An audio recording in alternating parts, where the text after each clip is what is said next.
Take some action? 100%. And she's probably the only person that doesn't need an introduction. So I'm just going to play a little video in case she's been under a rock. Okay? So we come to our final performance. And for Valerie Condos Field, her Pac-12 gymnastics career will end here with Katelyn Ohashi on floor. And of course, history will always tie these two together. They're smiling at each other right now. And using their last words before a performance, I love you. Katelyn Ohashi is the best performer in the country on this event. She has changed her music.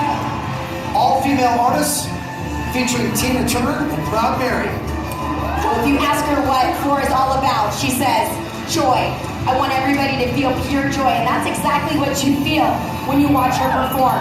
She has the big difficulty opening with that unique double layout with the split in the middle, but what draws you in is right here, her personality.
Hello, everyone.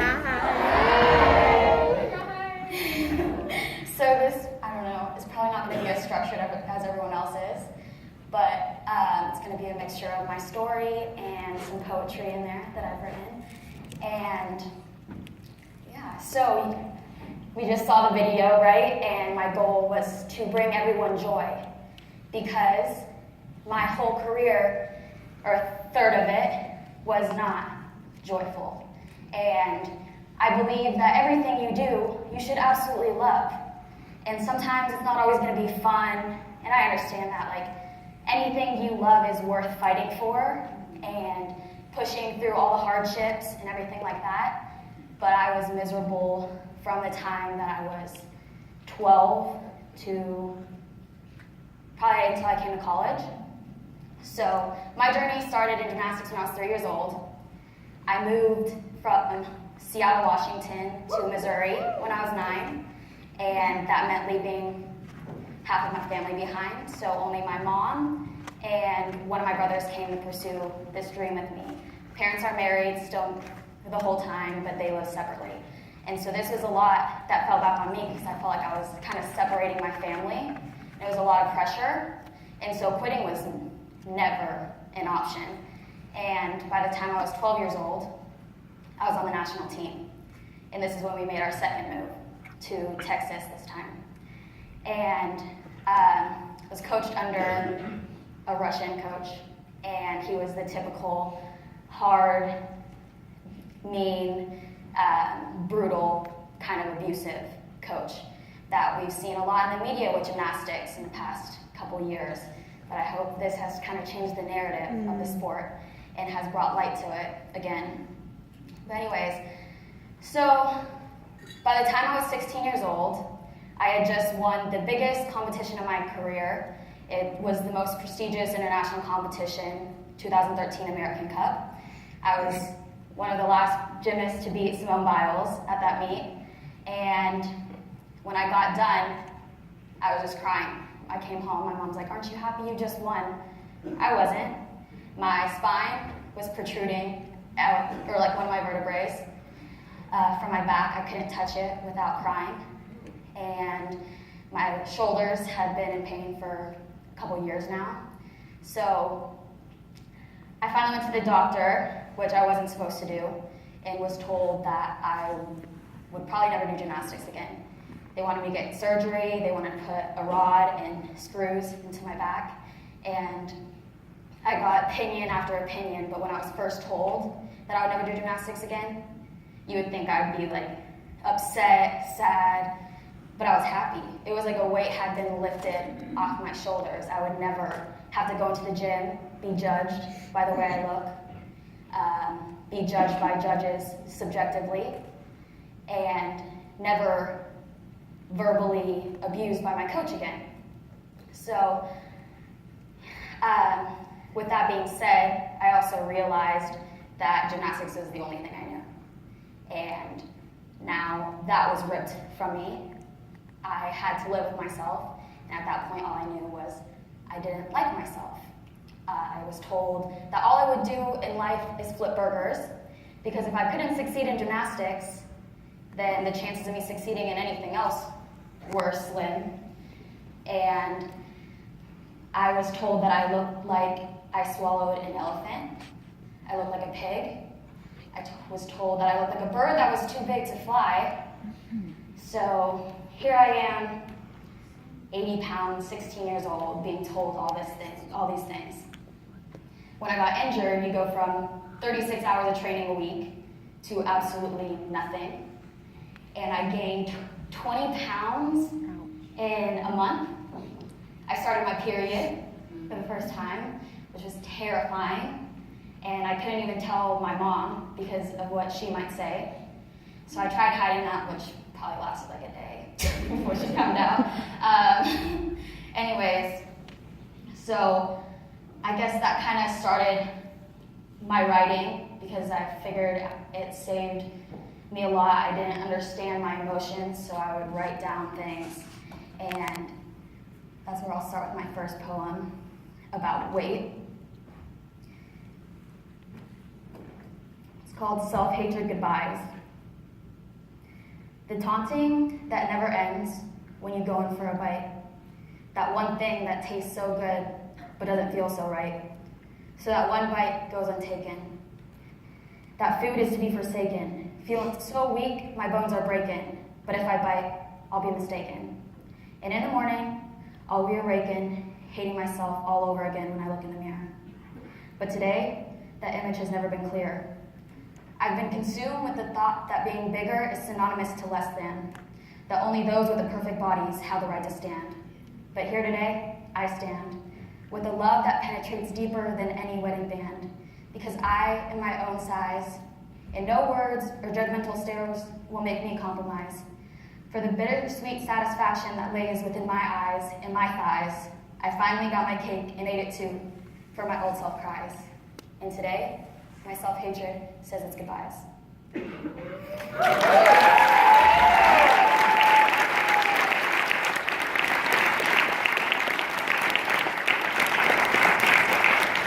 So it took me a really, really long time to get to that point. I would hide from the mirror, not wanting to look in it, being ashamed, not wanting to take photos, because I was told I looked like an elephant when I was 80 pounds, so now what would people think of me? And I went through probably about 6 months in a back brace, not being able to do anything. Got multiple opinions, and finally they cleared me for activity, started rehab, and that was the most mortifying thing. So here I was on top of the world in gymnastics, and then now I'm relearning the basics of the basics.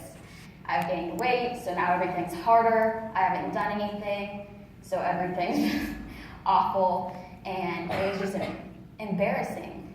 and I could feel people looking at me from across the gym, but I feel like most of it was coming from myself. And that's so sad. We're meaner to ourselves than anyone else is. We talk up our best friends, we tell them how good they look, but we neglect ourselves. So when I probably came to college, I think I still had plenty of body shaming issues, and it wasn't until I started taking ownership kind of over everything that I was doing. I decided that if I wasn't happy with the way I looked, I was going to start working on the way I looked at myself, embracing all the flaws that I had, and if I wanted to fix something, I was going to work on that area. And you know, some days there's never going to be the perfect body. Everything's trends in life, like whether it's clothes or whatever people are into, our bodies. A couple years ago, it was this tall, skinny, long body, right? And now everybody's obsessed with the fit look. So you're never going to be perfect. And one person might find you beautiful, another might not. So if you don't find yourself beautiful, then you're out of luck. So you will be the only person that has yourself forever. But through that period of me being in my kind of dark phase of being lost as a girl, because I didn't have gymnastics in my life, I started public school, and I had been homeschooled since sixth grade, since I was a junior, and met a boy, got into my first relationship, and it was far from good. So because I didn't believe in myself, I didn't think I was worthy, I didn't think I was enough, I got into an abusive relationship and accepted everything that he did to me. I made excuses. Well, I deserved him to hit me because I shouldn't have acted that way, I shouldn't have done that. He was never in the wrong, I always was. And I remember telling one of my friends, it will take me moving to get out of this relationship. I knew I didn't want to be in it, but there was something making me stay the whole entire time. And so I have another poem, kind of about love.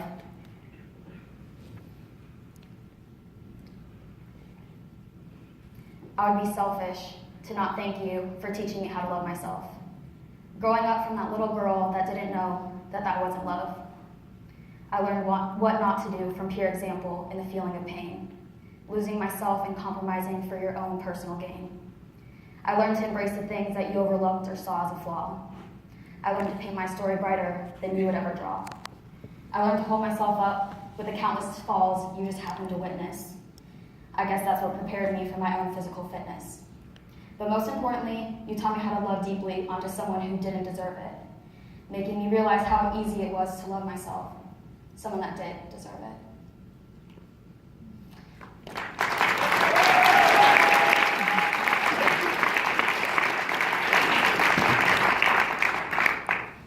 So when I got to my first year of college, I thought I was happy. I would surround myself around people, as many people as I could. I wanted to have all the friends in the world. I was always smiling, and truth was, is I had so many bags of baggage that I didn't know I was carrying. So the invisible baggage that people bring along with them that kind of weighs them down and gets them stuck and not able to move forward.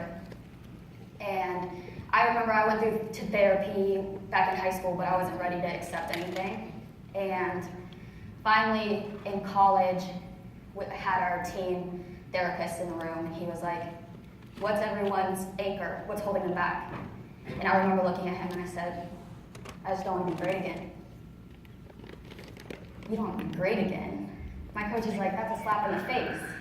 We're paying you $60,000 to do gymnastics, and you don't want to be great again. But everything that I correlated with greatness was misery. I was broken physically, mentally, and emotionally when I was great, right?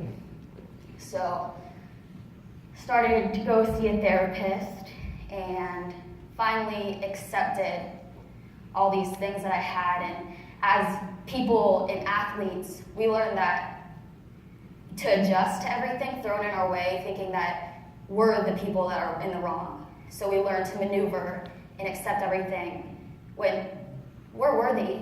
We don't deserve things. We just learn to deal with things and keep on going until it's too much to bear. And that's what I did so many times. I compartmentalized everything in my life because using your voice or feeling things wasn't okay. I remember I would get anxiety before going to the doctor. And most of the time it's because you don't want to be injured. But my anxiety came from, I have to be injured, or else I'll never be believed again. And so I wanted everything to be wrong and the worst things possible, which is such a flawed logic. But anyways, so another thing that our team therapist told us was through dark times, we're made to believe that the sun rises in the east and sets in the west, right? And the truth is the world's constantly turning. So it's not that the sun's moving, it's that we are. So in our times of darkness, you know how they say you have to see the dark to see the light? Well, in the dark times, there always is that light. So when we think that there's nothing ever going for us, the sun's still there. And I have another poem that kind of explains it.